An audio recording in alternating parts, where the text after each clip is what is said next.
Hello, this is Barrett Leslie. This is the SDI survey project. So let me briefly outline what we're going to be talking about. We're going to look at the spiral dynamics model, integral theory, the four quadrants, available states of consciousness through those two models, our survey results from last year, proposals for this year's survey, and what we were working towards modeling is SDI game theory. So the spiral dynamics model is a evolving model of states of levels of psychological development, very similar to other models, just a little bit different language of talking about it, simplified and put into colors, and with some higher levels of development than other models. So each color code represents a particular mimetic structure and a worldview. So people will use various memes or levels of psychological development to tell stories about how they identify themselves, their environment, their worldview, etc. The psychosocial DNA is the structural graphic over on the left-hand side is essentially a depiction of what types of systems these people will build, a brief description of what those systems are, and the things that motivate individuals or groups within those systems. Integral theory is just a brief outline. Is its four-quadrant model: I, it, we, and its. And so these refer to reference points people are using in language.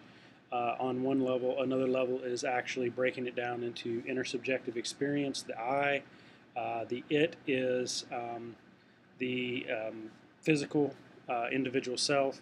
Like the physiology, etc. We is the collective subjective or social psychology, and its is physical systems. So each one of these levels can be broken down into subcategories, levels of individual subjective psychological development, the way you identify your sense of self, and then group collective psychologies, just groups of those intersubjective experiences. Objective is, layers of the physiology. Its are layers of physical systems. So that's a brief introduction to that. Where this becomes interesting is available states of consciousness. So think of this in terms of states and stages of consciousness. So stages of psychological development over on the left by the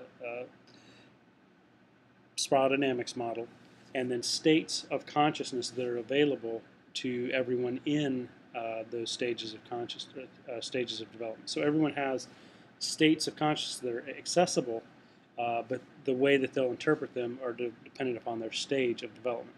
So there's four states of consciousness. Peak experience I put in there just as an example, but waking, dreaming, deep sleep, and meditative are states of consciousness that we can actually see indicators in the physiology.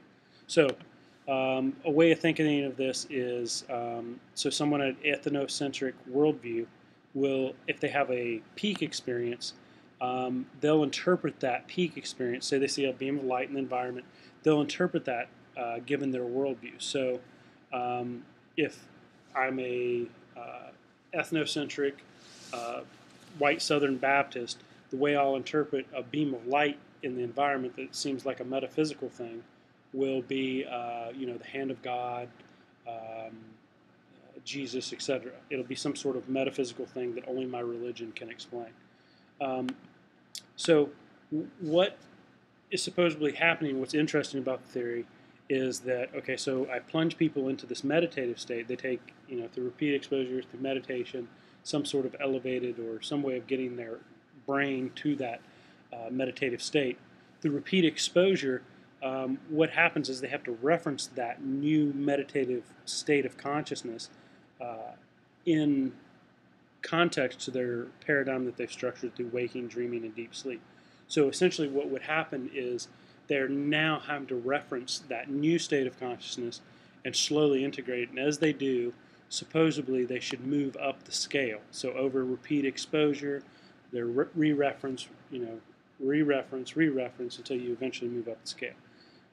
So that's one of the reasons we did this, but did the surveys to see some of these types of results, see where people are at. So the survey results, last year we did the survey, and essentially what we found was people's worldviews were much higher than we expected. And this was true throughout all the different um, degree programs. We expected to find certain things. We found some of those. Some things we found interesting, like Maharishi Vedic Science. For instance, we expected them to be highly blue, and sustainability we found to be we thought were going to be very highly green.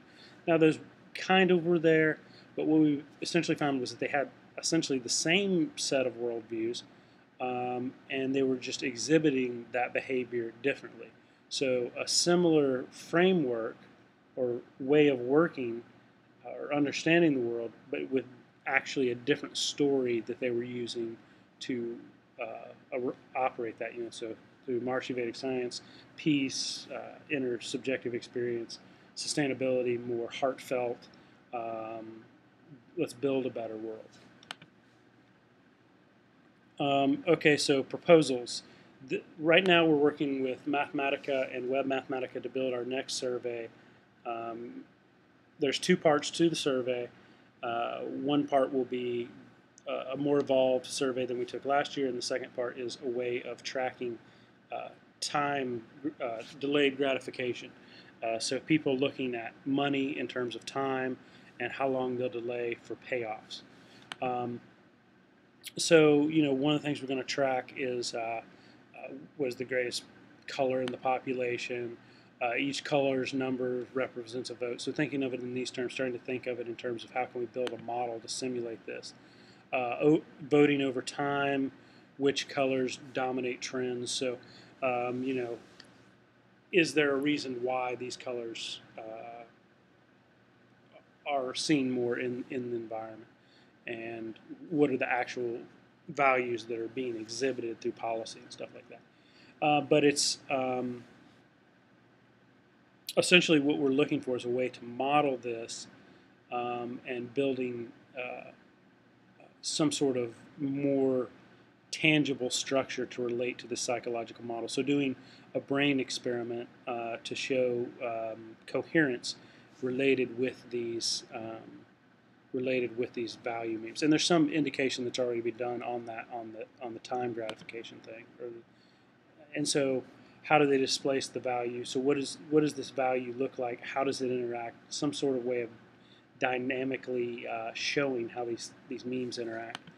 And so what we're looking for this time around is developing a research paper in a computer simulation and build some sort of simple artificial societal behavior based on our EEG results and based on our survey results, both the gratification and the spiral dynamics model. So this is essentially how we plan on doing that, and that's spiral dynamic game theory.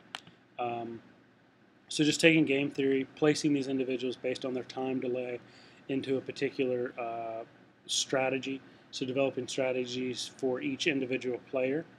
And that's the first step, just figuring out a simple, basic mimetic code and structure of gameplay. Second step is to actually start to play these players against one another. So given a particular strategy, how does it play against this strategy? And